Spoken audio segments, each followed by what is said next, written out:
Assalamualaikum warahmatullahi wabarakatuh. Selamat datang di mata kuliah Algoritma Pemrograman 1 bersama saya Pak Daniel Swanjaya. Oke, di video ini kita belajar tentang dasar Flowgorithm, software yang akan kita gunakan. Flowgorithm itu di di ini situs resminya mengatakan Flowgorithm adalah a free beginners programming language that is based on simple graphical flowchart, ya. Jadi Flowgorithm adalah bahasa pemrograman untuk pemula, ya. Tetapi nantinya tidak ada yang namanya bahasa pemrograman Flowgorithm, itu tidak ada, tetapi membantu kalian untuk mempelajari bahasa pemrograman nantinya, ya, terutama untuk mempelajari pemrogramannya, ya, dasar pemrogramannya, ya, karena berbasis grafiknya flowchart, ya. Jadi yang sudah sempat kita singgung kemarin, ya, di video sebelumnya tentang flowchart, ya. Jadi nanti Flowgorithm basisnya adalah hampir sama dengan flowchart, ya, menggunakan diagram simbol-simbol, ya. Kemudian by using flowchart you can concentrate on programming concept, ya, rather than all the nuance of typical programming language, ya. Jadi dengan menggunakan flowchart kalian bisa berkonsentrasi pada konsep pemrogramannya, ya. Jadi bagaimana memprogramnya, bukan ribet tentang yang namanya bahasa pemrogramannya, karena bahasa pemrograman banyak, ya. Jadi nanti yang kalian pelajari adalah konsep pemrogramannya, ya. Kemudian once you understand programming language, programming logic, ya, it is easy for you to learn one of the major language, ya. Jadi sekali kalian paham tentang programming language, ya, programming logic, ya. Jadi logic pemrogramannya seperti apa, kalian akan dengan mudah untuk belajar salah satu dari bahasa pemrograman yang ada, ya. Dan Flowgorithm can interactively convert your flowchart to over 18 language, ya. Termasuk C#, C++, Java, JavaScript, Lua, Perl, Python, Ruby, Swift, VB.NET, dan VBA yang biasanya digunakan di Office yang disebut dengan macros, ya.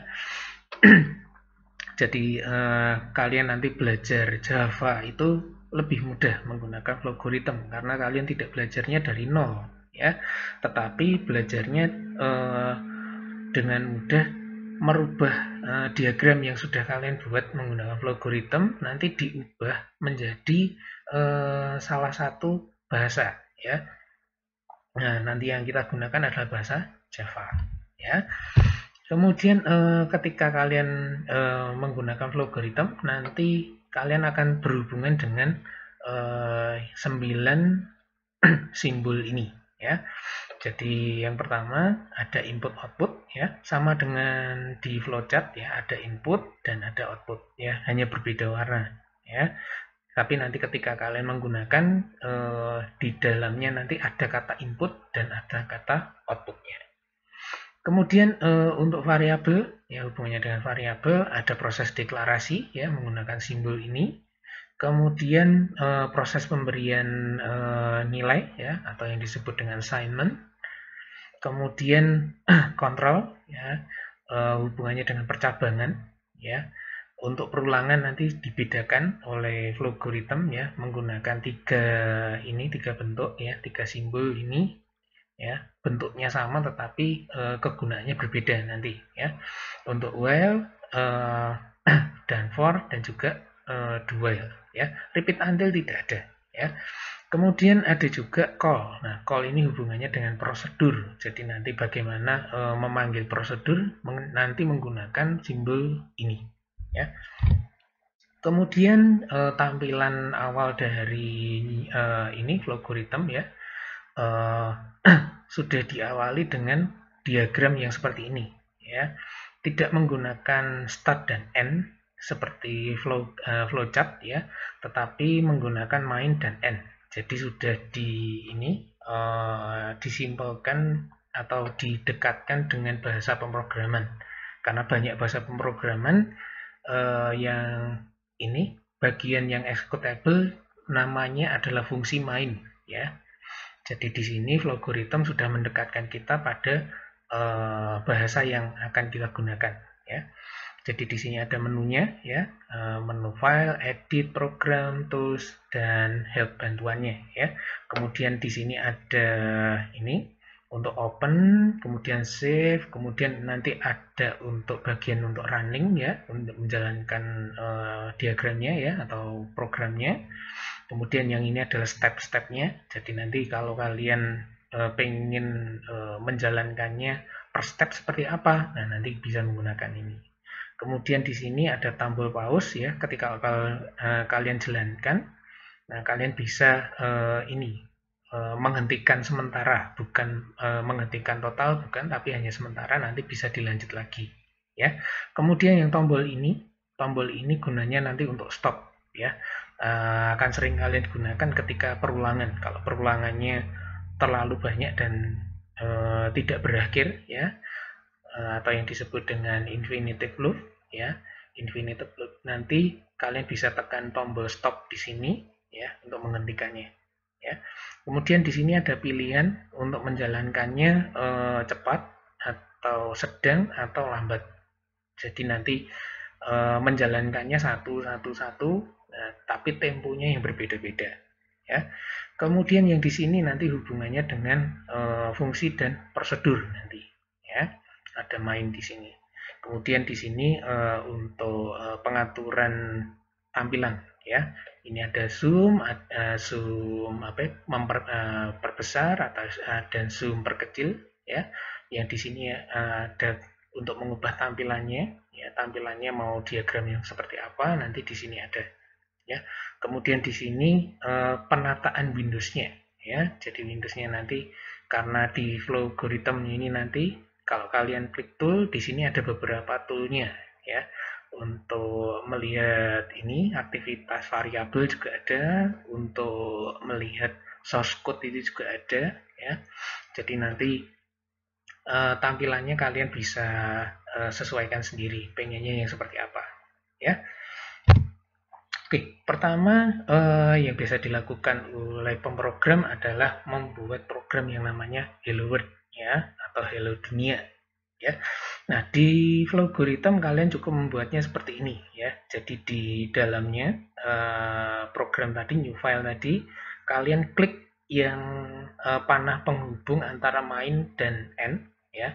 Kalian klik, kemudian kalian pilih simbol output ini, ya. Kemudian di double klik, kemudian tinggal ketikkan saja hello world, ya.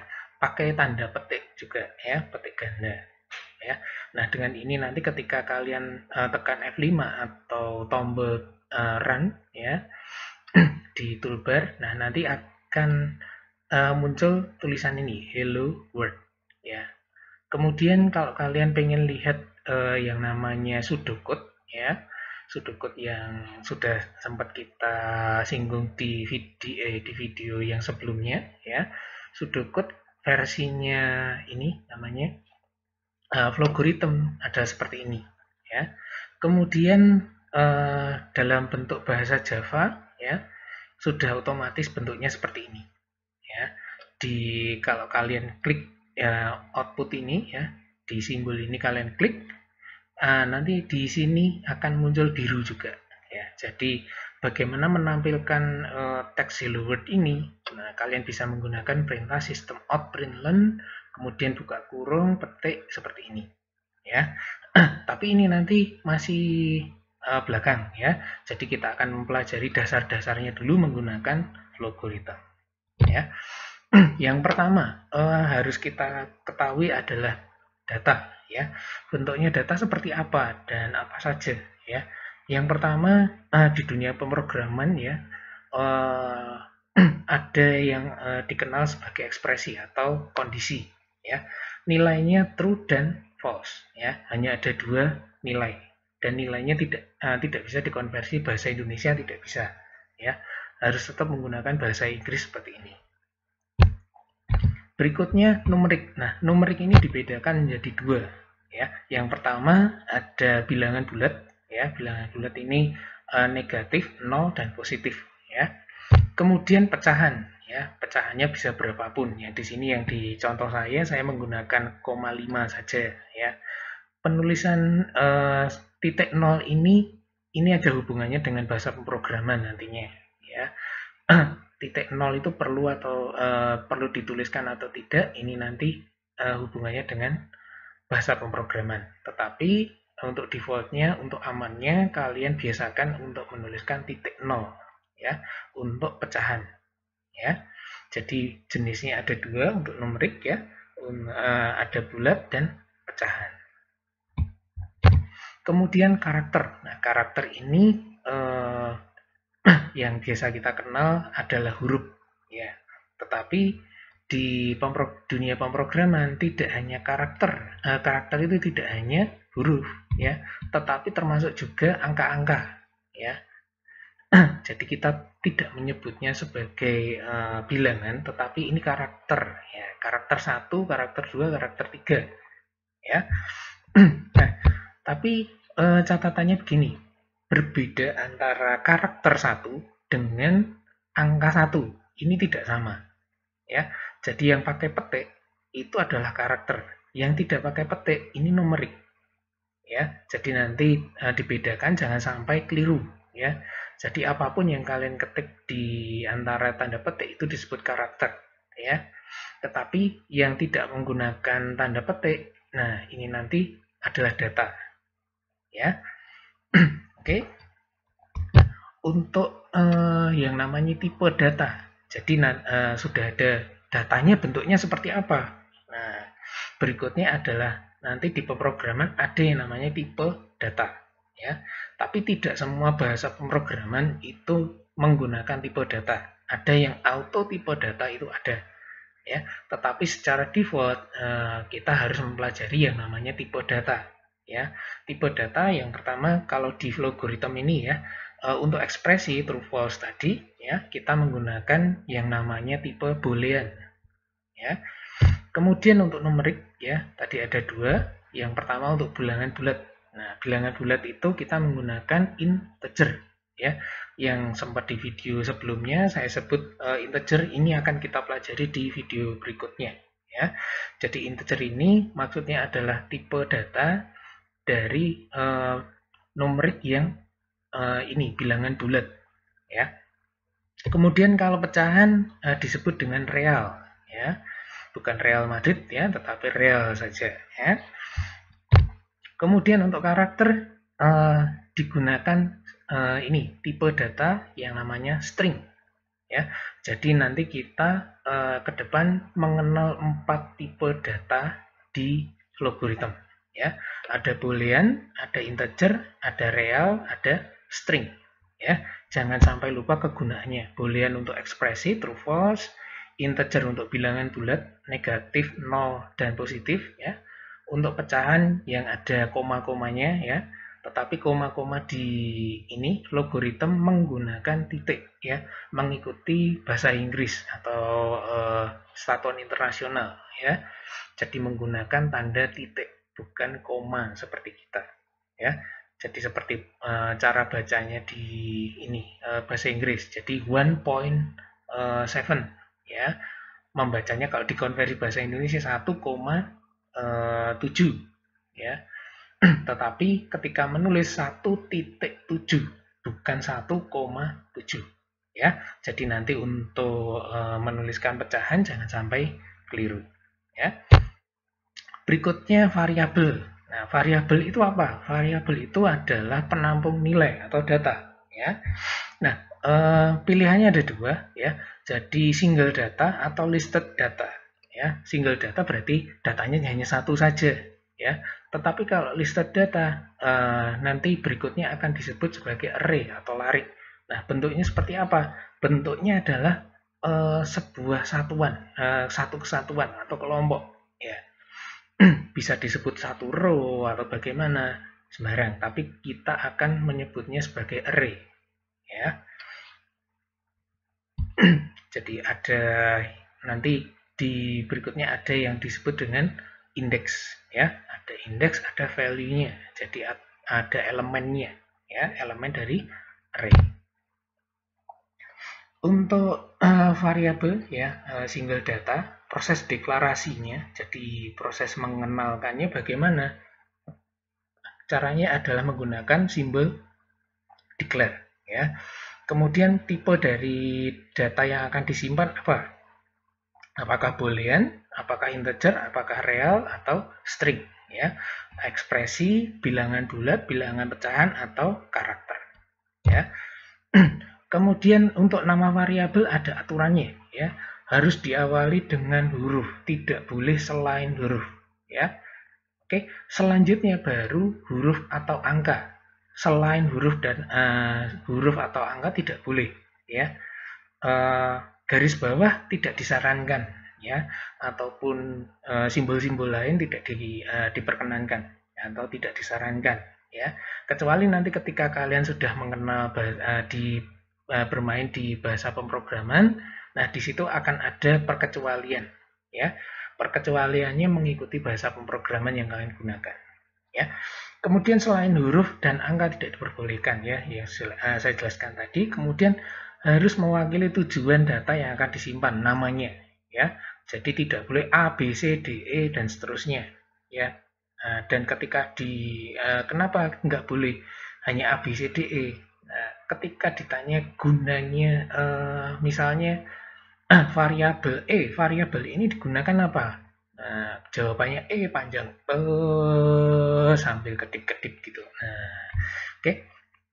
Jadi nama variabel nanti harus sesuai dengan tujuannya, tujuan data yang akan disimpan apa, ya. Misalnya panjang, ya namanya harus panjang. Misalnya kalau panjang persegi panjang, panjang dari persegi. Nah, panjang persegi boleh disingkat jadi panjang saja, selama di dalamnya tidak ada panjang yang lain. Silahkan, ya apa-apa.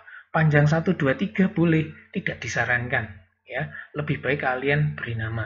Misalnya yang satunya panjang panjang persegi, yang satunya panjang alas. Nah, seperti itu. Tidak disarankan menggunakan panjang 1, panjang 2, ya. Kemudian caranya ketika menggunakan simbolnya, setelah kalian letakkan simbol declare, ya, kalian double klik, kemudian kalian inputkan ini, ya, variabel. Nah, variabel name, ya, nama variabelnya apa, ya. Kemudian tipe datanya apa, ya, tipenya integer, ya, karena ini masih single data, ya, array-nya tidak perlu diklik, ya. Kemudian diklik saja OK. Nah, selesai, ya. Kemudian untuk pemberian nilai yang manual, ya, tadi kalau pakai ini namanya masih dideklarasikan, ya. Sekarang untuk pemberian nilainya seperti apa, ya, menggunakan simbol assign, berarti ini native, ya. Secara native melalui coding kalau nantinya kalau di bahasa pemrograman, ya. Tapi kalau di sini memberi pemberian nilainya ini disebut dengan simbolnya assign, ya. Pemberian nilai awal itu disebut sebagai inisiasi, ya. Jadi inisiasi atau inisialisasi sama, ya. Jadi gunanya untuk memberi nilai suatu variabel, ya. Kalau di awal namanya inisiasi atau inisialisasi, ya. Berikutnya hanya pemberian awal, pemberian nilai atau assignment saja, ya. Jadi nanti kalau ketika pemrograman kalau disebut inisiasi berarti hubungannya dengan memberi nilai di awal. Kemudian berikutnya nilai atau data harus sesuai dengan tipe data variabelnya. Jangan sampai keliru, ya. Kalau tipenya adalah integer, ya jangan diberi masukan atau diberi nilai koma atau pecahan, ya. Ataupun ini tipenya integer diberi nilainya teks, itu juga nggak boleh, ya. Atau sebaliknya, harus semuanya sesuai dengan tipe datanya, ya. Oke, caranya menggunakan assign, di sini sudah dipisah ya, ada sama dengannya. Ini kaitannya seperti yang saya sebut di video yang lalu ya. Ketika kita menuliskan pemberian nilai di pemrograman dengan memberi nilai di matematika itu beda ya. Kalau di matematika 1 ditambah 2 sama dengan 1 ditambah 2 sama dengan 3. Tapi di pemrograman kita harus menulisnya dibalik ya. 3 sama dengan 2 ditambah 1 ataupun 1 tambah 2 boleh ya. Jadi di sini yang pertama yang mau diisi apa? Oh, variabel panjang ya. Kemudian isinya apa? Nah, isinya angka 23 atau numerik ya, integer 23 sesuai dengan tipe datanya ya. Kalau kita definisikan panjang ini integer ya, di sini nilainya juga adalah integer ya. Oke. Berikutnya pemberian nilai untuk input ya. Jadi input dari keyboard atau input dari pengguna ya. Menggunakan simbol input ya. Di sini nilai atau data yang dimasukkan juga sama ya, harus sesuai dengan tipe datanya, tetapi via keyboard ya. Umumnya sebelum input diberikan kalimat pengantar ya, menggunakan simbol output ya. Jadi misalnya minta ini panjang kolamnya berapa. Nah, panjang kolamnya berapa kalian bisa memberikan di dalam outputnya ya, di dalam output kalian bisa ketikkan di sini. Misalnya petik, masukkan panjang kolam titik 2 tanda petik lagi ya, supaya ketika nanti programnya kalian jalankan, nah programnya nggak kedip-kedip saja minta input, nah kalian nggak tahu ini yang diminta apa, kenapa programnya cuma kedip-kedip saja. Nah, tetapi ketika kalian menjalankan ada perintahnya ya, masukkan panjang kolam. Nah, jadi si user ataupun kalian pun juga paham, oh si program ini minta masukkan panjang kolam. Nah, seperti itu ya. Nah, setelah menggunakan ini simbol inputnya diletakkan, kemudian di double klik, nah nanti muncul seperti ini. Nah, tinggal nanti kalian inputkan saja variabel, nama variabelnya apa ya.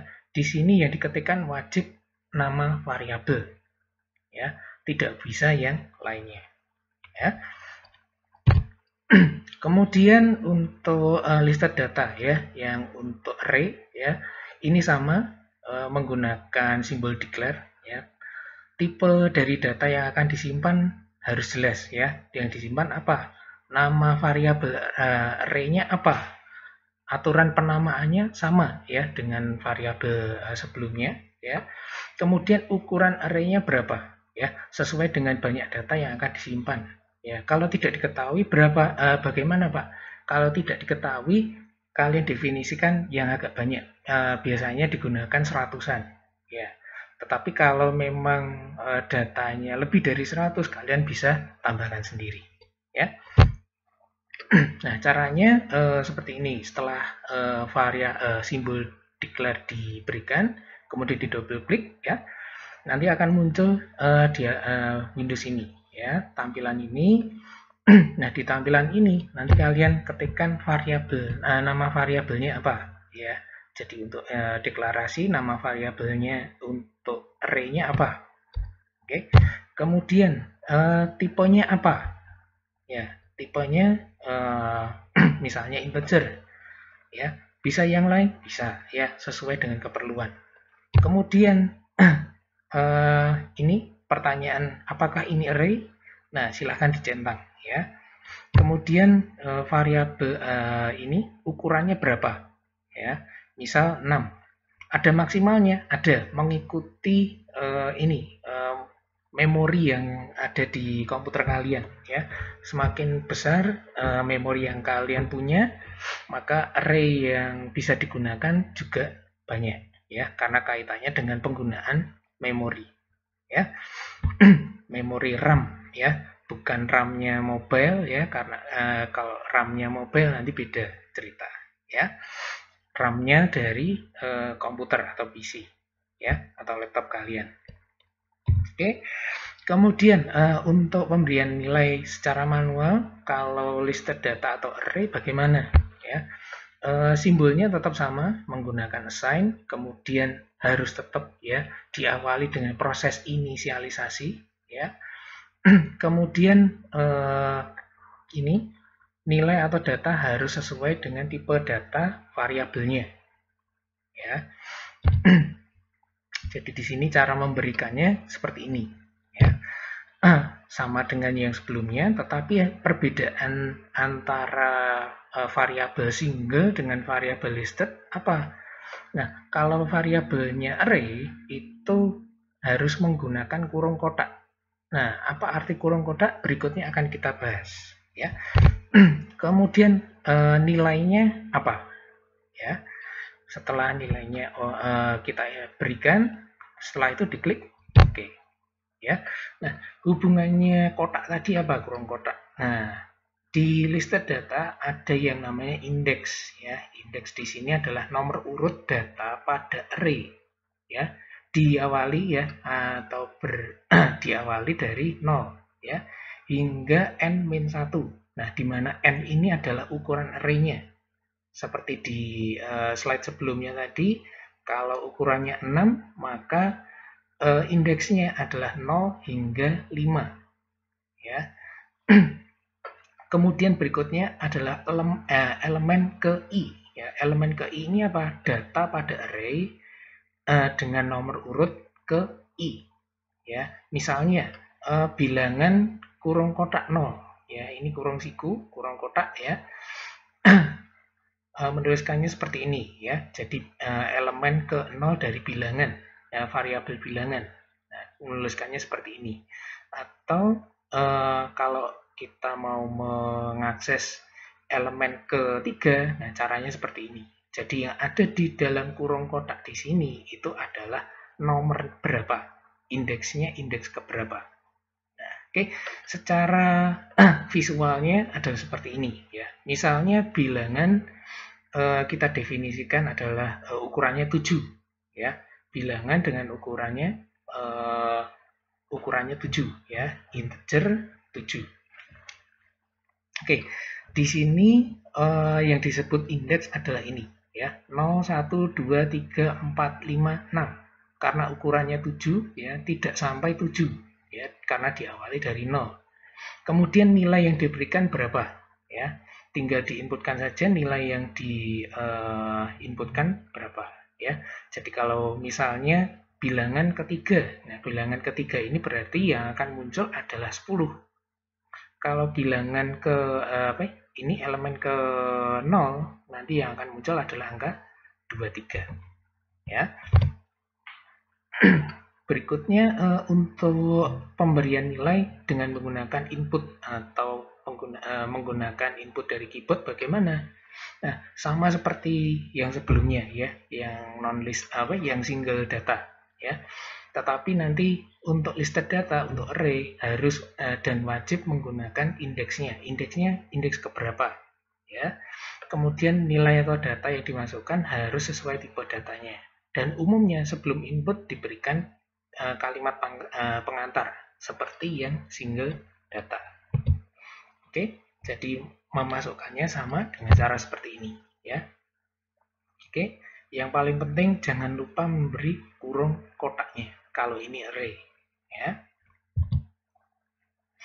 Oke, yang terakhir itu tadi, ya.